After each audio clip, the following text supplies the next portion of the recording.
Junakis, ito na naman ang inyong Daddy O para sa panibagong episode ng ating vlog. And today's vlog, pupunta tayo sa P. Tuason para sa isa na namang Robinson's Easy Mart setup. So makikita natin doon kung paano ginagawa ang isang Robinson's Easy Mart. Kaya ano pang hinihintay natin? Let's go! Let's go! Let's go! Let's go!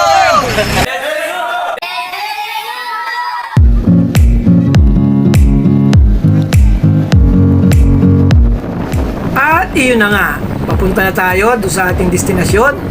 Kaya samahan nyo kami hanggang sa makarating tayo doon sa pupuntahan natin. So bilisan na natin to para hindi tayo mainip. Let's go!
Oops! Naalala ko pala. June 24 nga pala ngayon. San Juan Day. So ibig sabihin, basaan na to.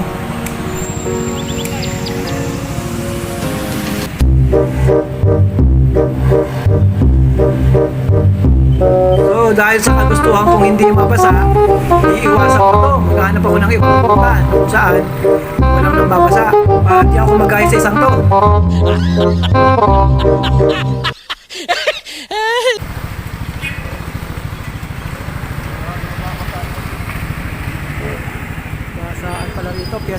At dahil nga sa nagka-traffic na, hindi tuloy ako makalis doon sa kinalalagyan ko dahil alam ko naman ay inaabangan ako ng mga nambabasa.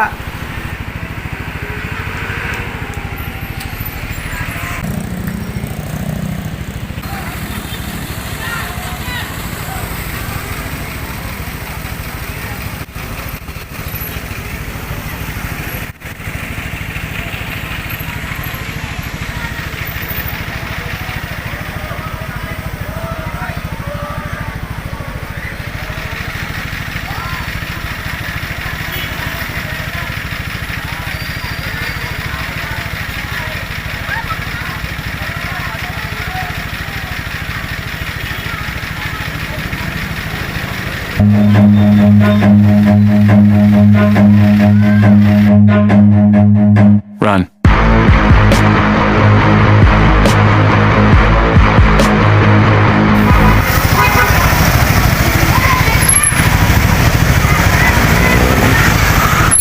At dahil nga sa umiiwas ako dun sa mga nambabasa, nakarating ako dito sa may Ramon Magsaysay na kung saan sobrang dami pala talaga dito ng nambabasa, pati bumbero.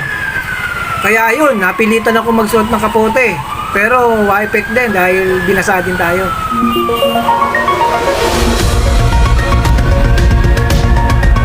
It's trivia time! Wata Wata Festival or Basaan Festival in San Juan, Metro Manila ay pinagdiriwang ng mga taga San Juan bilang pagpupugay sa kanilang patron saint na si Saint John the Baptist. Ito rin ay pinagdiriwang sa amang parte ng Pilipinas na kung saan ang kanilang patron ay si San Juan Bautista. Ito ay pinagdiriwang sa tuwing June 24. At dahil nga dyan, eto, naipit na tayo sa traffic. Pero taste lang, talagang ganyan. Minsan lang naman sa isang taon. Sabi nga, if you don't beat them, join them. At sa kabila ng mga pag-iwas natin sa mga areas na kung sa amin mga nambabasa, ay nakarating din tayo dito sa ating destinasyon sa bagong binubuksan o sineset up na Robinsons Easy Mart dito sa P. Tuason Corner, Benitez. So once again, dito na muna natin tatapusin ang vlog na to. Hintayin nyo yung part 2 para sa kabuuan ng episode na to. Once again, this is your Daddy O saying stay safe, ride safe, and God bless.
Ng episode na to para makakita natin ang kabuuan ng ating sineset up na Robinson's Easy Mart dito sa Pitwa Zone.